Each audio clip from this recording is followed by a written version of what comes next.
this was a project that NCF had been wanting to do for a while, and this year was kind of a pilot program for us. We worked with about 8 communities and 10 schools in across all of greater Nebraska, Columbus being one of them. Columbus was one of our largest, obviously, if not the largest pool of answers we got from one community. So I think your guys' answers are pretty similar to what the state is, as you'll find. So we talk about ABCD development in NCF, and that's really the mission that we ground all of our work on. And so often with our youth, we've, as Jeff says, we've given them luggage as graduation gifts, and we've raised them to send them off and for them to build up all these skills and experiences in their hometown, and then we tell them to go use them somewhere else. So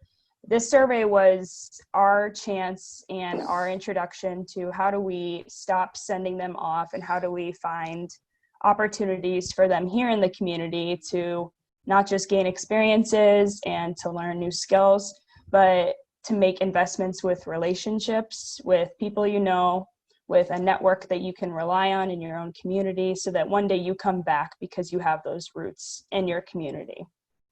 So it goes along with NCF's primary goals, goal number 3 specifically, which is people attraction. And so it just goes along with wanting to make these magnetic hometowns that they're welcoming to stayers, newcomers, and returners.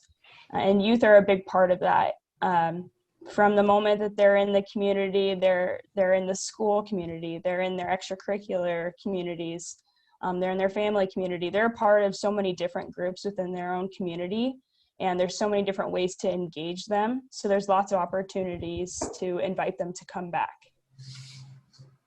So here I'm going to do, throughout the whole presentation, I'm going to do comparison for you guys between the state's results and then Columbus's results. And then I pull out some things I think that you'll find interesting in regards to quality of life. So here is a look at the entire state's responses to the survey. We got about 1,300 responses across the board, a fair representation of all grades. And those are the communities that you'll see there, from Ainsworth to Stewart's. And we also were able to survey a couple of youth leadership summits, one being in Columbus, the Latino Youth Summit. That was last October, I think. And then this last spring, I went to Norfolk for the Norfolk Youth Leadership Summit. And so now here is Columbus. You guys had just over 500 responses. And then you had 4 schools represented. It was your 3 high schools, and then we did get a few responses from Central Community College, which is an interesting pool of students that I think we could definitely do more surveying with. But as you can see here, we had a pretty fair representation also across the board with your grades, and then that just over 10 from Central Community. So what are your plans after high school? We wanted to get kind of a demographic basis of these students first and foremost. So as you can see, it's pretty reflective across the state and then in Columbus as to what students plan to do. Oh, I'm sorry, I didn't put a legend on here for you. It's okay, I know what they are. So the largest portion here, the blue, is 4-year college. So that's expected mostly for a majority of students to go on to a 4-year, as we know. And then this orange is community college. So for the state, for 20%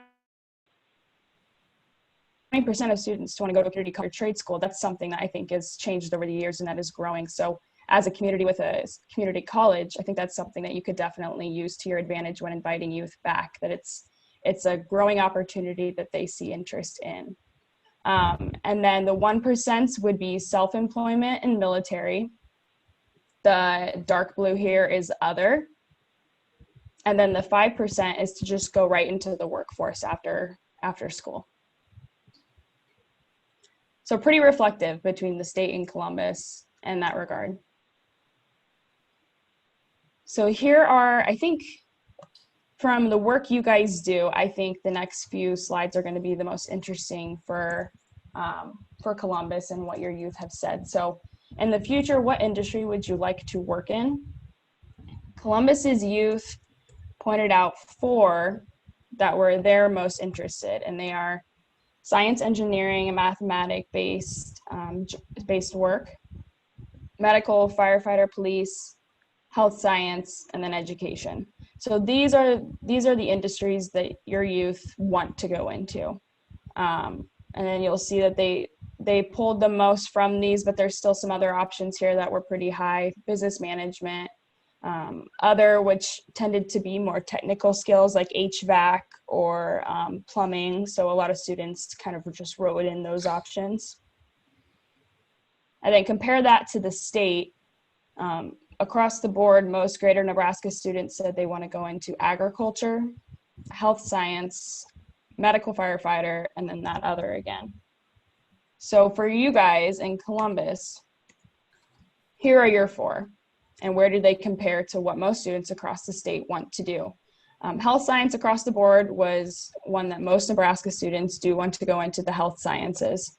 And then medical and firefighter and police was another high option for students to choose. I think there's some, for future purposes, I might clarify this in the next surveys, because I think saying medical in this section and then health science up here might have been a little confusing, but the point gets across that students want to go into the health and medical field.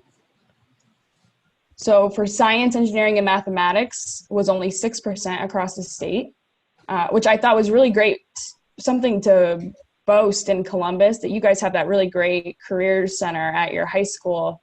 And you have a lot of STEM incorporated into your curriculum at your schools, I know. So I think that has a lot to do with why Columbus youth chose STEM as a good field of work to go into compared to the rest of the state students who did not choose it as a top option for them. And then same for education, was not nearly as high across the state as it was as an option for Columbus's youth. Okay, best employment opportunities in Columbus. So compare this now to what we said before. What do they want to go into? And now this is what they think the opportunities are in their community. So this is where you can see the gap then of where they see job opportunities available in the work that they want to do. So most students chose agriculture as their top employment option in Columbus that they perceive to be the best, and manufacturing, which pretty significantly agriculture and manufacturing. There was this third tie of medical, education, architecture, construction, which are pretty diverse in and of themselves, those 3. That's good. I think surface level, if you looked at Columbus's businesses across the board, that yes, they would fall into probably these 2 categories. If you just kind of did a paintbrush stroke over all of it, they probably could fit into these 2. But I think it's important then to have a conversation with youth about, well, if you want to go into health sciences, there's an opportunity in agriculture for you to still study health sciences, but be in the agriculture field, or to still be in manufacturing of some sort. So there's job opportunities that are unique, but that are within these large industries that you guys host. So you have a wide host and variety of jobs, but maybe not a super diverse industry field for students to choose from. At least that's what they perceive. So here were the ones that they had pointed out that they wanted, and that's where they scored. That most wanted: education, which was 9%, health science 5%, medical 9%, STEM 5%. Now for the state, most students chose agriculture again, and then education and manufacturing. So if most students said that the employment opportunities in their hometown are the same as Columbus, education was another one. I think that's another opportunity for you guys. That education is something that a lot of students in Nebraska see as an opportunity, and your Columbus youth wanted to go into that.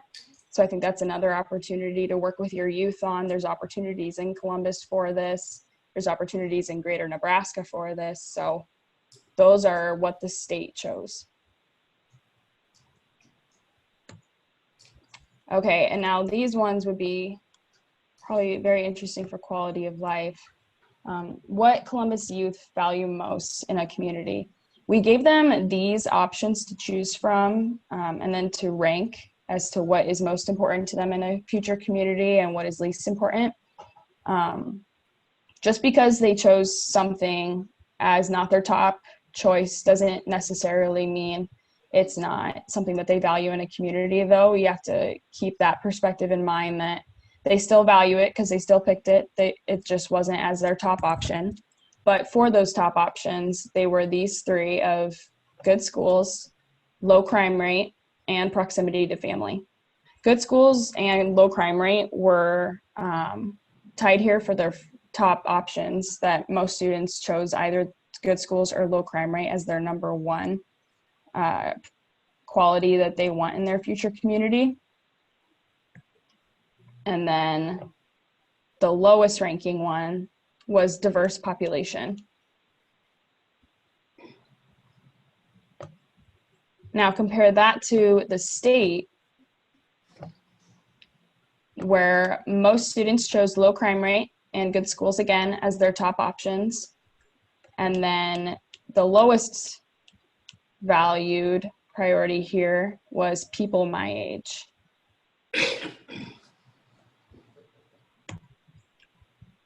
And then moving on to what kind of community do they prefer? Size, what does it have in it? What can it offer them? Most Columbus students said that the size of their current hometown, Columbus, or slightly larger like a Grand Island, is exactly the size of a hometown that they would want to live in. Very few said that they wanted to live in a community that just isn't in Nebraska, like a Chicago, a New York, a large city like that Nebraska just does not have. Very few students said that that's what they want. That's where they want to end up. And then compare that to the state. Again, most students said that their hometown is the same size of community that they actually do want to live in, and same or slightly larger. And again, most do not want to live in a very large community that just can't be found in Nebraska. Okay, likeliness to return home or live in the area that they live in now. Most students in Columbus here chose that they're somewhat likely, which was pretty common across the board. And then there's also a large portion of neither likely nor unlikely. And I'll get into that here once I show the state as well. Pretty much same thing, as you can see, somewhat likely has the majority, and neither likely nor unlikely is 24%. So we talk about how at NCF we try to talk more about what are our assets and where can we build on them, instead of where's our deficits.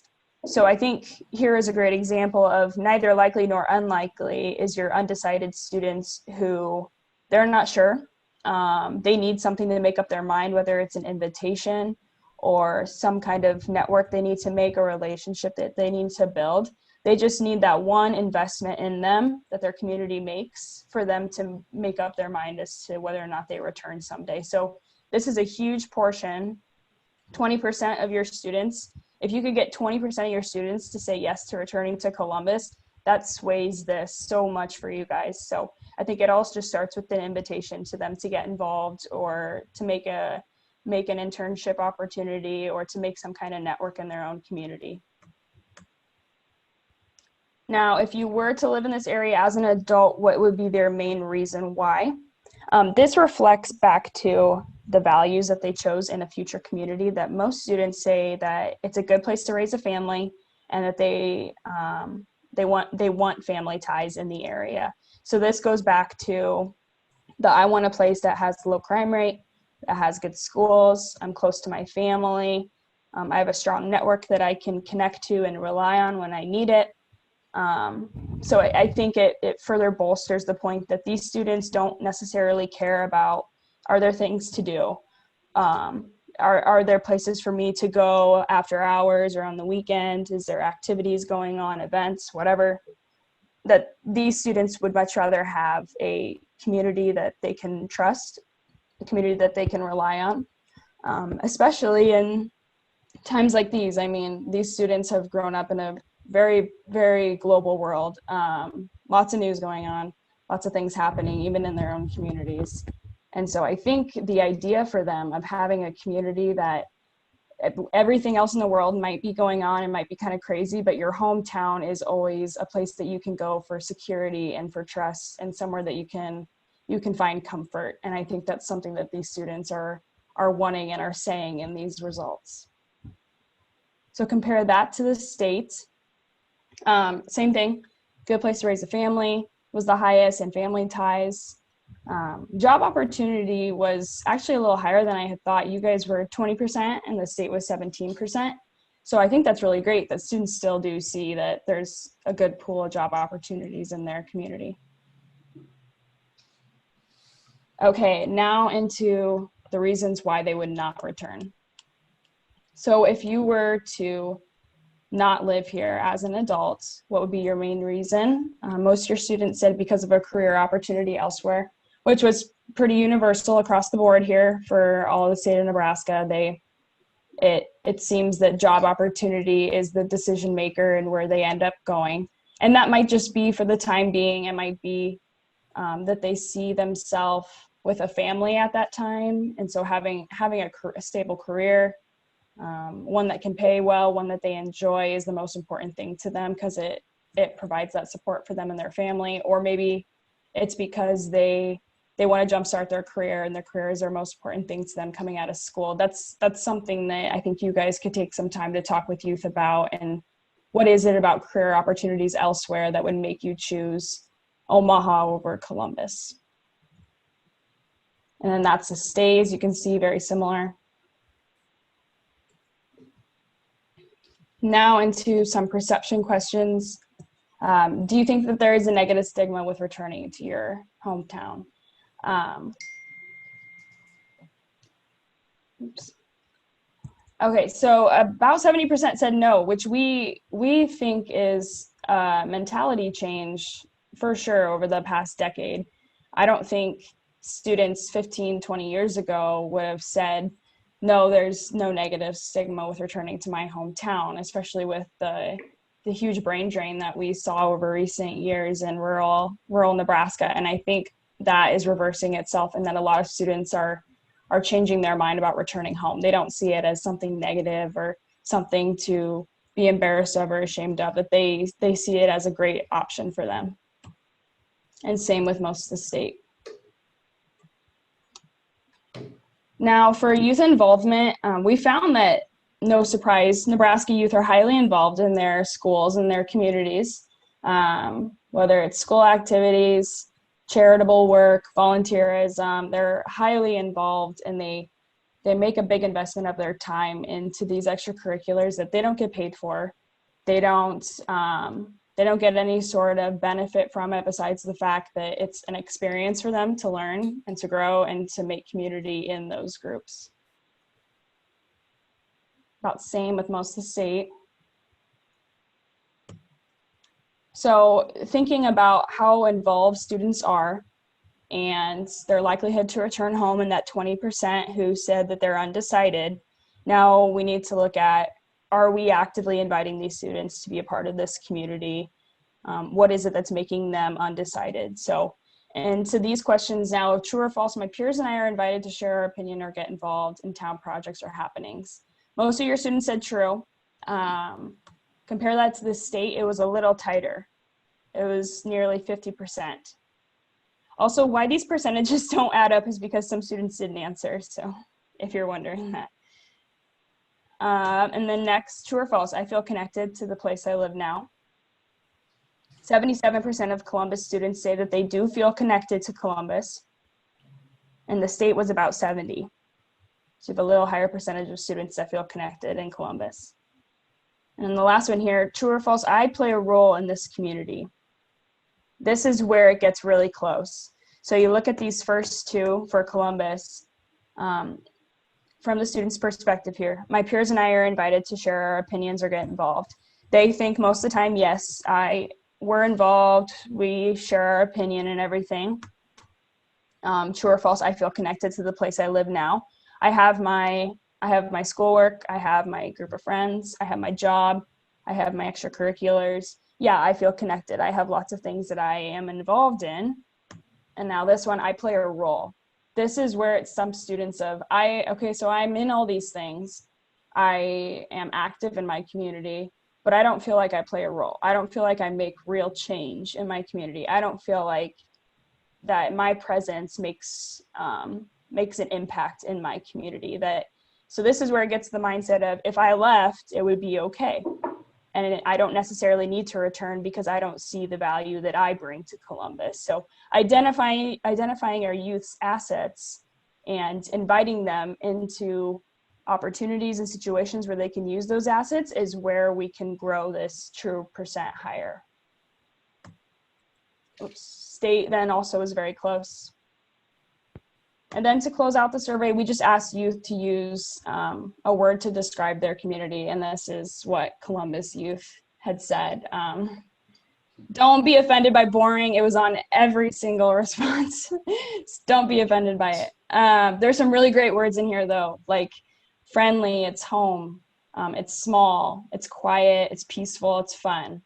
So there's some really great words in here. And then some very honest words, but your youth have expressed to you in this survey what it is that they look for in a dream community and what it is that they feel for their current community. And I think this is a really great starting point and a springboard into inviting them into more relationship with you guys. So I can take some time for questions, or if you guys have any comments or anything off that, all that pile of information I just threw at you. One thing from the beginning, if you guys have questions, the future fund, since we had a 2-year school and they were, some of the certain percentage were going to be getting an associate's degree, we decided to include them in the study. The problem we have with just the 11 that participated is the week they opened the survey up is the same week they shut the campus down. So if you're wondering why there was only 11 there, it had to do with the COVID shutdown. So we were hoping to get more out of them because they're already 1 or 2 years away from being in the workforce.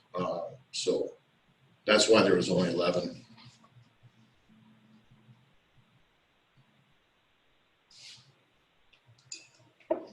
I guess I have a question on that too, just because the community college system across the state is such a good resource for that stepping stone. Either they're going to go from their associate's degree into the workplace, or maybe they'll go on to college. So do you have plans to do a similar type survey for that demographic, that age group of college students in particular? Yeah, we have, we're working on an internship opportunity for this extended winter break that students are going to have. And I think those students who do the internship opportunity would be a great pool of students to interview, because not only are they currently looking for professional opportunities, but they're looking for them in rural Nebraska. And so we'll be able to survey them or work with them on surveys. And then also in the summer, hopefully when we do our hometown interns again, we can work with some of those interns from the colleges who are returning home. But for the communities who chose to do the youth survey with NCF this year, I think you guys were the only community to do a college survey. I'm trying to think even if another community had one. I think McCook has one, but they did not survey their college students. So it would be very interesting, and I think you guys have that as a great resource in your community. You don't just have high school students, but you have college students who are actively looking for career opportunities. So in the future, if you continue doing the surveys, I think it would be really great to include them in on it.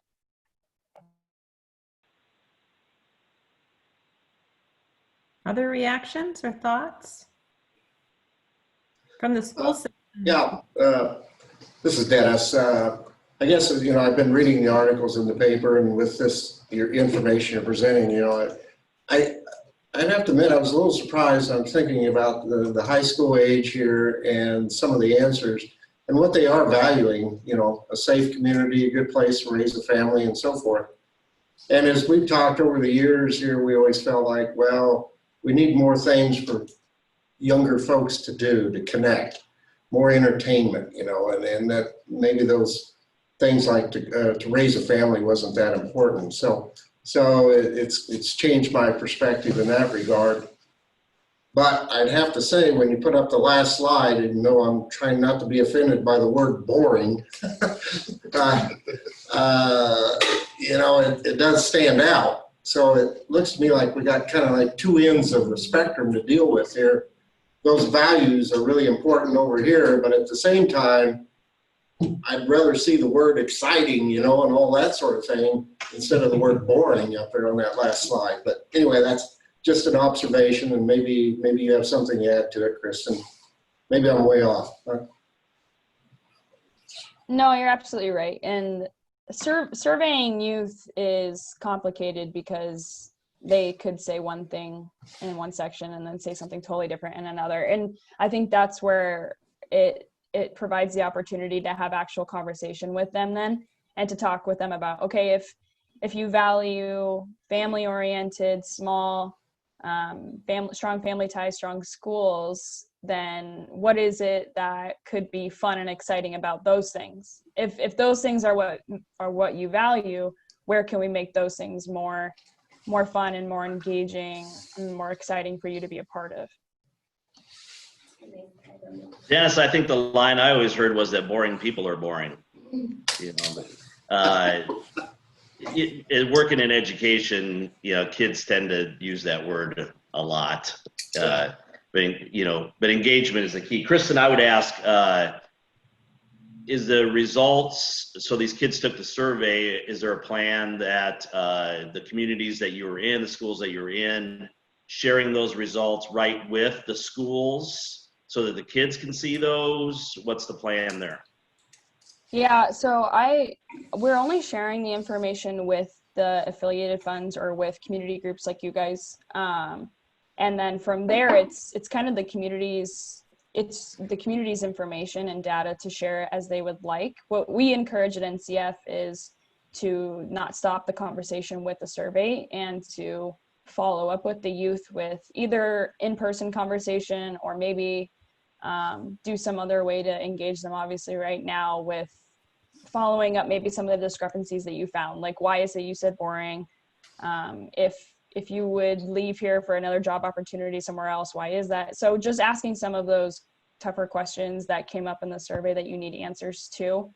So I would encourage communities to, yes, engage their schools with chances to do roundtable discussion or to get the students to maybe sit down and just have conversations just with each other and to write down their thoughts so that they have some kind of peer-to-peer conversation about it.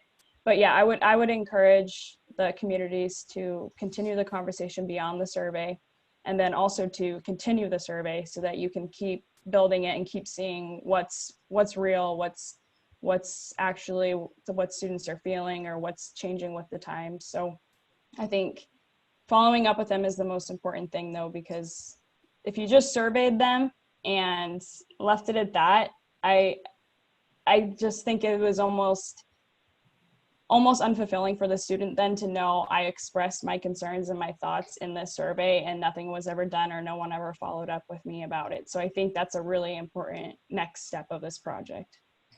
Yes, Jeff, the Future Fund is going to, now that the study's done, is going to share it with our key partners.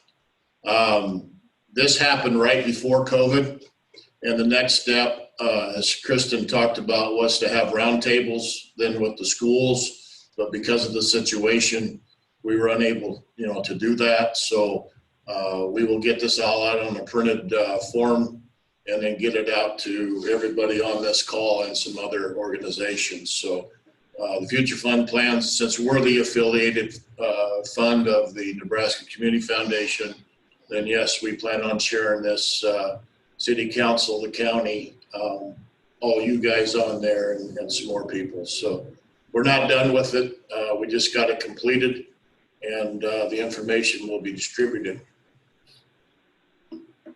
I think the key to this whole thing, this is kind of like when we talked about, we had the meeting with Mike Flood here about a month ago or whatever, talking about Columbus and the youth. And I found out that our high schoolers have a new name. They're not millennials, they're centennials.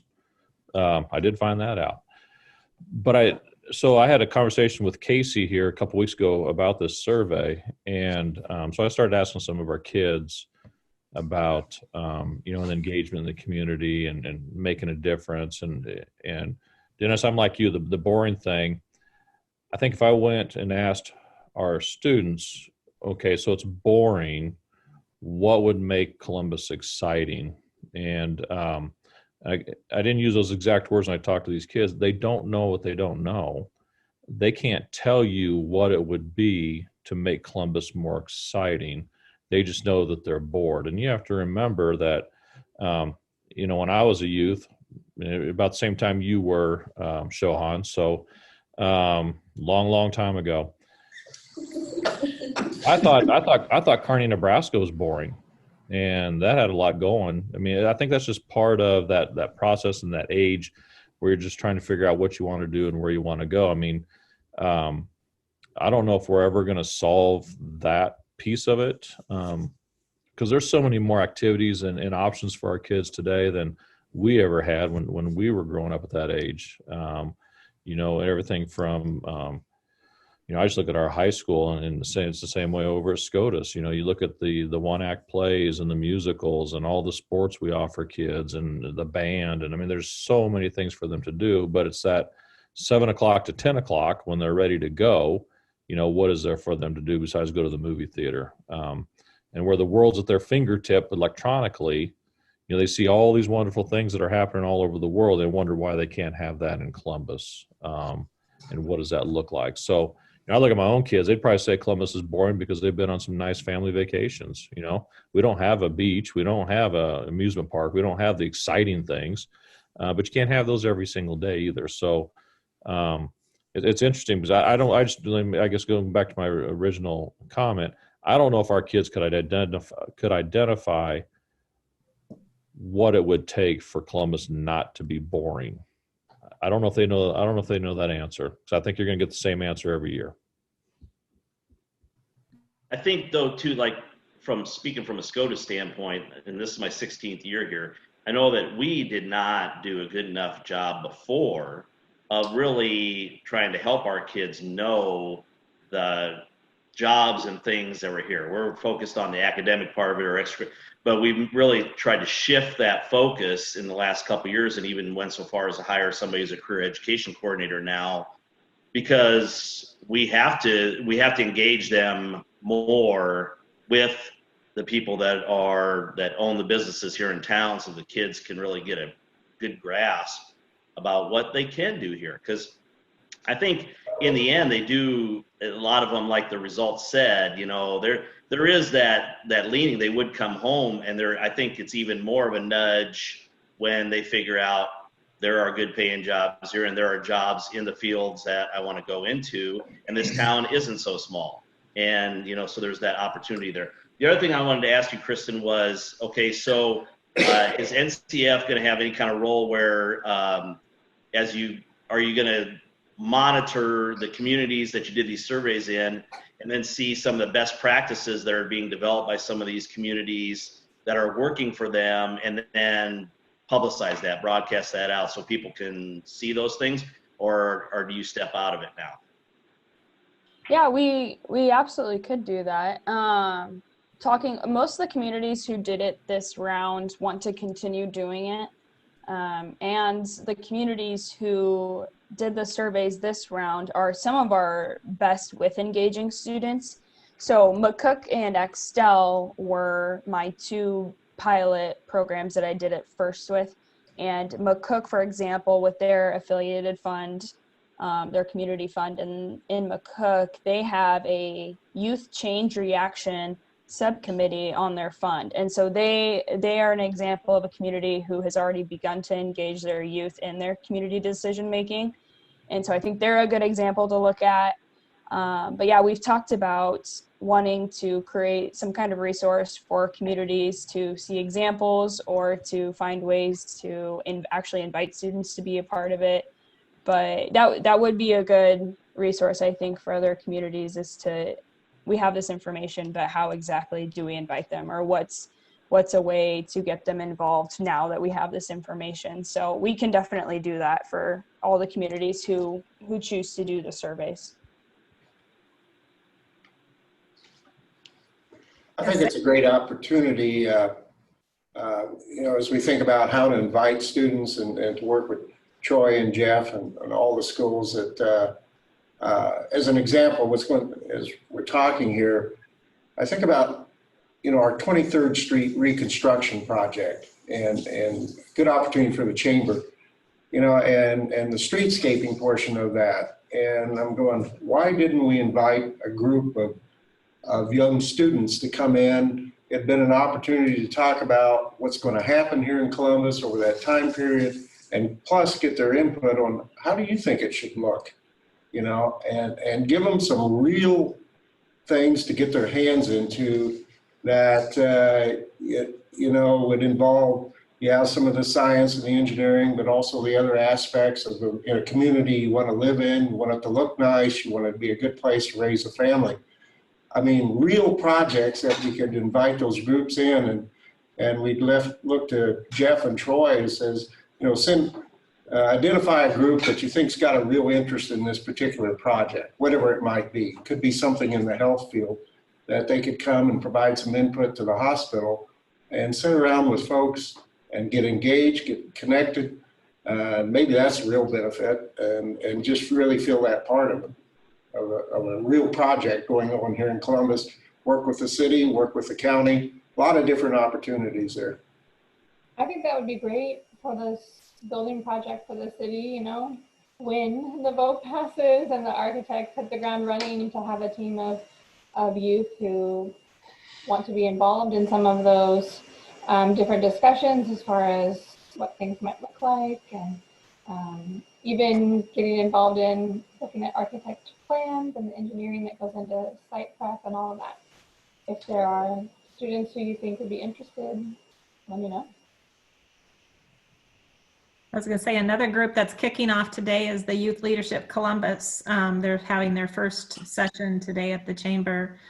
They might be a good group to go back and ferret out a little bit more of those questions of the boring, or just dig into a few more of those questions. But one of the things is I'm listening to the conversation, and it's gathering spaces for all the coffee shops. When you go into Broken Mug, there's a lot of youth that are there after school or that are just meeting up and connecting. And I see more and more of that, just the place where you can go and maybe have a smoothie or just meet up with your friends. And I think with Starbucks coming, we've got Broken Mug, some of those amenities of the things to do between 7 and 10. I think, Troy, you had said that's kind of a window where maybe if I'm not doing homework, what am I doing?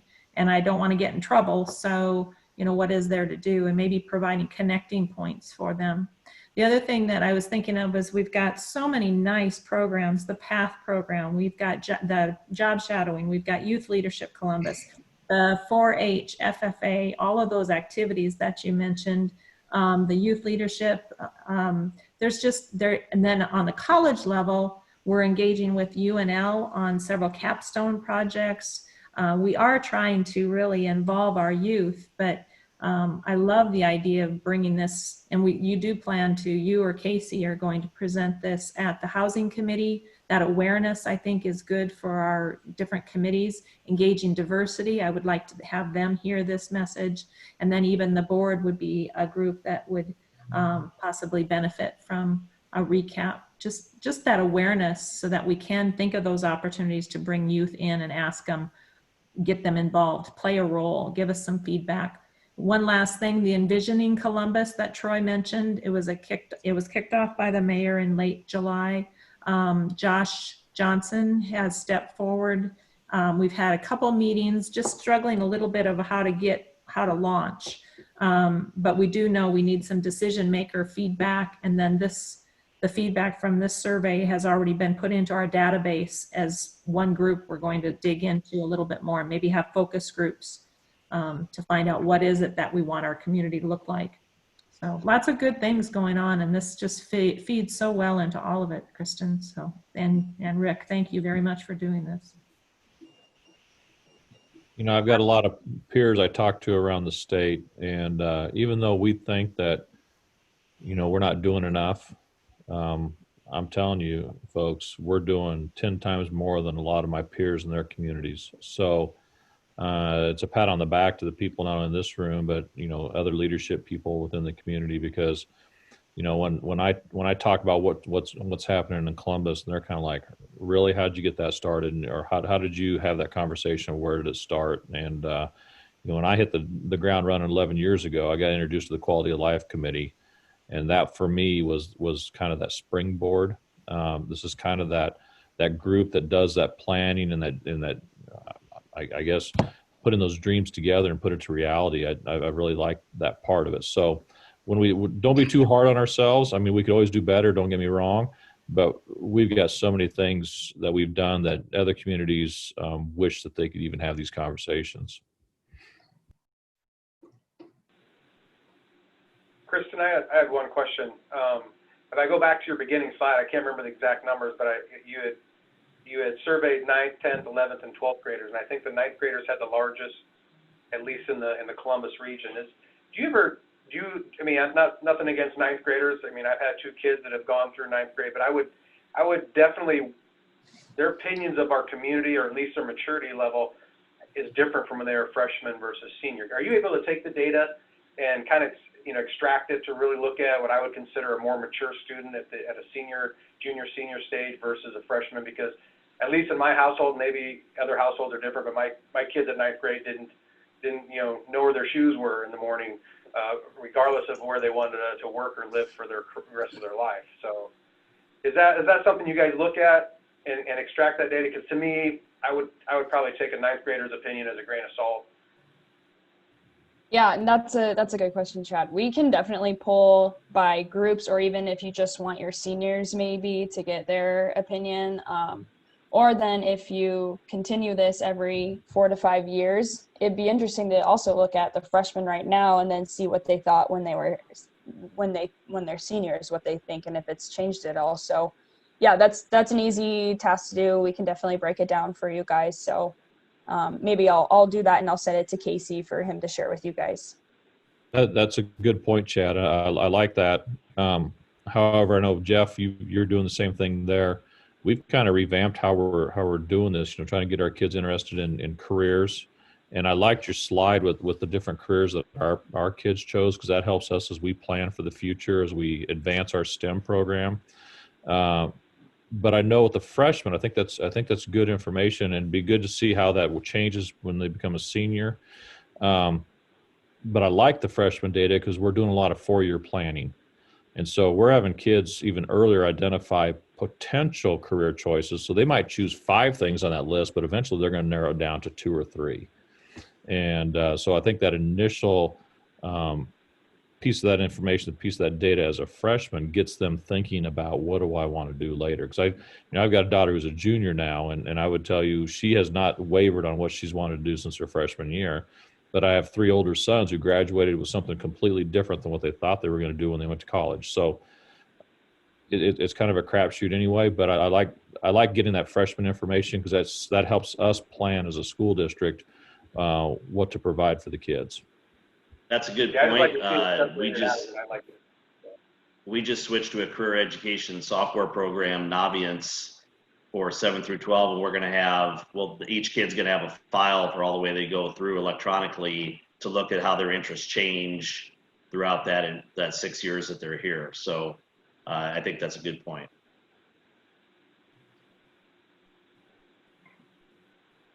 Good. Any other thoughts or comments? Well, thank you, Kristen, very much for sharing the survey results and for answering all our questions. And I think it is really good fodder for us to just see how what role can they play and what kind of input can they have as we have more of these conversations and present, like whether it's the 23rd Street or the library, or just even envisioning Columbus, whatever that grows into. Plus then maybe applaud ourselves a little bit and get excited about the other projects that we do have, the PATH program and the job shadowing and all the other things that we're doing for the students. One thing I was thinking too is it's really neat. I don't know if other communities do this. All the signings, when the schools have a student that signs, that publicity that they're getting, do you see that in other communities, or is that unique to us? Because it's really refreshing to see the students get that kind of attention, that this is the path they're choosing. Well, I think for the activities, athletic scholarships, that sort of thing, I think a lot of schools do that.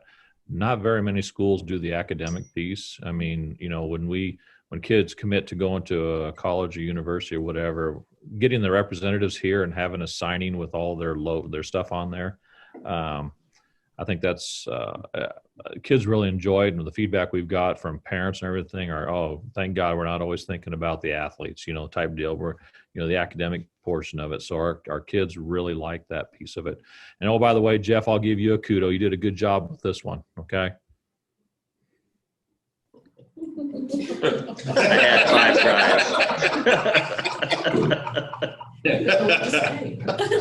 Like Rick said, maybe it's all your wife. I'm not sure.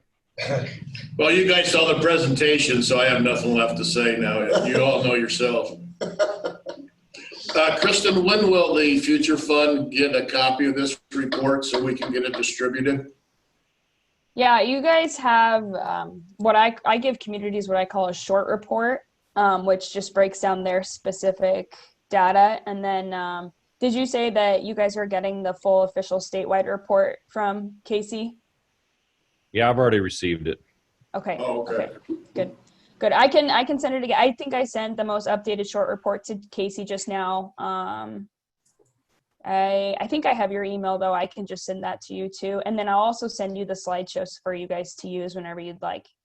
I was going to say, I'd love to send that out to the committees, and then if the short report would be something we could attach as well, that would be good. Yeah, like I said, this is all your guys' data and all your information. You have free will to do whatever you want with it. So, Kristen, I know you're busy being a college student.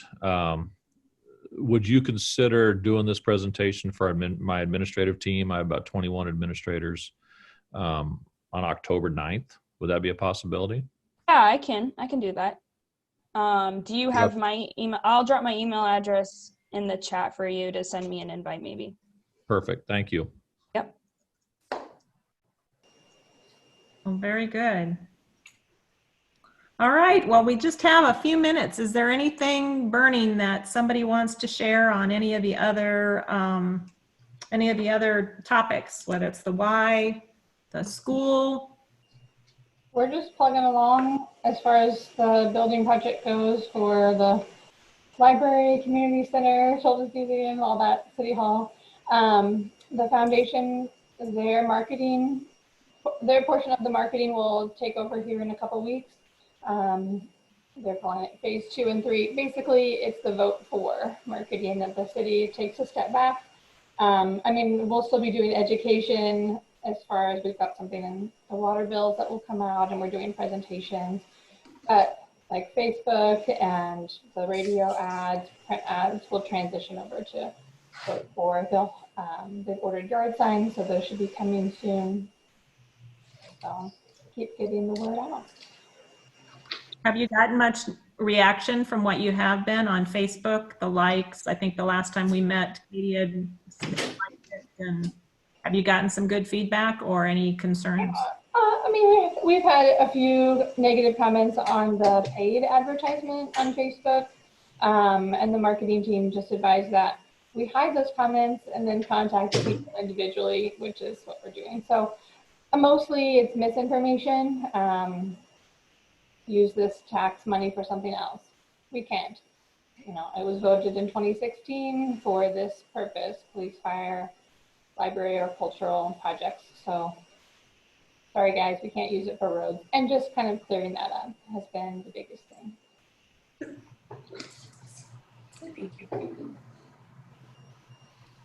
Thank you, Karen. Anybody else? All right. Well, hearing one, calling once, calling twice. It is 8 o'clock, I believe, or 9 o'clock, excuse me. or just about. So we don't have anything else. Thank you, Kristen. I'll leave the door open though if I feel everybody's looking at me. I'm used to being in the chamber. This is different being at home, but if there's no other comments, then I guess I wish everybody a good week. Thank you. Thank you. Thank you, everybody.